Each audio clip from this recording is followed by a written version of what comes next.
RH net work کی معزز دوستو، میں ہوں ساجد زوہیب اور آپ تمام سننے اور دیکھنے والوں کو السلام علیکم۔ ناظرین گرامی، ارطغرل غازی سیریل جہاں ایک طرف ہندوستان، پاکستان اور بنگلہ دیش جیسے تمام ملکوں میں تہلکہ مچایا ہوا ہے، وہیں دوسری طرف اس سیریل کی وجہ سے قائی قبیلہ بھی لوگوں کے ذہنوں میں ایک اہم مقام بنا چکا ہے۔ آج ہر کسی کے ذہن میں یہ قائی قبیلہ گردش کر رہا ہے، لہٰذا آج کی اس ویڈیو میں ہم قائی قبیلے کے بارے میں ہی بات کریں گے۔ یہ قائی قبیلہ کیا تھا اور آج اس کا کیا حال ہے، اور آج اس قبیلے کے لوگ کہاں آباد ہیں اور اس کے جو جانشین ہیں وہ کس حال میں ہیں۔ ناظرین گرامی، ویڈیو کو شروع کرنے سے پہلے آپ سے چھوٹی سی گزارش ہے کہ اگر آپ ہمارے چینل پر نئے آئے ہیں تو اس چینل کو سبسکرائب کرتے ہوئے گھنٹی کو بھی ضرور دبا دیں، اور ہماری حوصلہ افزائی کے لیے ہمارے ویڈیو کو ہمیشہ لائک ضرور کیا کیجیے تاکہ اسی طرح کی دلچسپ ویڈیو کا یہ سلسلہ جاری رکھا جا سکے۔ ناظرین گرامی، قائی قبیلے کے بارے میں اگر بات کی جائے تو قائی ایک ترکی زبان کا لفظ ہے جس کا مطلب ہوتا ہے قوت اور اقتدار، یعنی اس کو کہا جاتا ہے کہ جس کے پاس پاور ہوتی ہے، تو لہٰذا قائی اس قبیلے کو اس لیے کہا جاتا تھا کیونکہ اس کے پاس پاور تھی۔ قائی قبیلہ ترک قبیلوں کے بہت سارے قبائل میں سے ایک تھا۔ 12ویں صدی میں ترکی کے تمام لوگ قبیلوں کی شکل میں رہتے تھے۔ یہ قبیلے تمام کے تمام خانہ بدوش ہوتے تھے، یعنی نہ ان کا کوئی گھر ہوتا تھا، نہ کوئی منزل ہوتی تھی اور نہ ہی کوئی ٹھکانہ ہوا کرتا تھا۔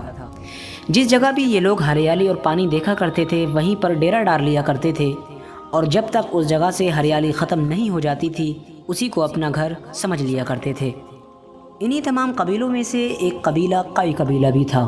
یہ قبیلہ نہ صرف ان تمام قبیلوں سے بڑا تھا بلکہ ان سے زیادہ طاقتور بھی تھا، اور ان تمام قبیلوں پر اس قبیلے کو فوقیت حاصل تھی، یعنی ان پر پاور حاصل تھی۔ اس قبیلے کے سردار سلیمان شاہ تھے۔ اس قائی قبیلے کا زندگی بسر کرنے کا ذریعہ بھیڑ اور بکریوں کو پالنا تھا۔ یہ نہ صرف بھیڑ بکریوں کو پالتے تھے بلکہ ساتھ ہی ساتھ ان کے اون کے کپڑے بنا کر پاس ہی کے قبیلوں میں بیچا کرتے تھے، لہٰذا اسی وجہ سے ان کا تمام کے تمام قبیلے کا روزگار چلا کرتا تھا۔ یہ قبیلہ ایک بڑا ہی جنگجو قبیلہ تھا۔ اس قبیلے کے نہ صرف مرد بڑے بہادر ہوا کرتے تھے بلکہ ساتھ ساتھ عورتیں بھی بڑی ہی خطرناک تلوار باز ہوا کرتی تھیں۔ نہ ہی صرف تلواریں چلایا کرتی تھیں بلکہ ایک اچھی تیر انداز بھی ہوا کرتی تھیں۔ قائی قبیلہ جہاں ایک جانب بے رحم موسم یعنی سردی سے لڑ رہا تھا، وہیں دوسری طرف صلیبیوں اور منگولوں سے جنگوں میں لڑ رہا تھا۔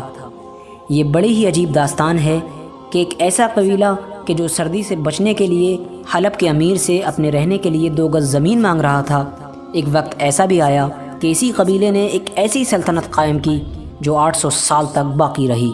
ناظرین گرامی، اگر بات کی جائے اس بارے میں کہ قائی قبیلے کا آج کیا حال ہے اور ان کی شاخ آج کہاں پر موجود ہے، تو ہم آپ کو بتاتے چلیں۔ موجودہ ترکی میں صوبہ بلجیک قائی قبیلے کا مرکز مانا جاتا ہے۔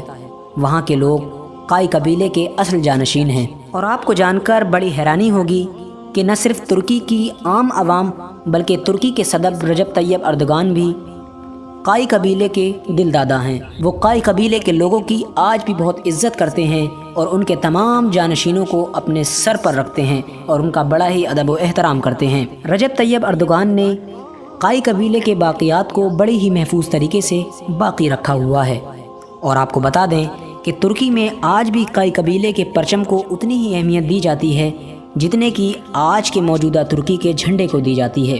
عظیم سلطنت عثمانیہ کی بنیادوں میں اس عظیم قائی قبیلے کے عظیم جنگجوؤں کا خون شامل ہے، اور یہی وجہ ہے کہ تاریخ نے پھر سے ایک بار قائی قبیلے کے پرچم کو بلند کر دیا ہے۔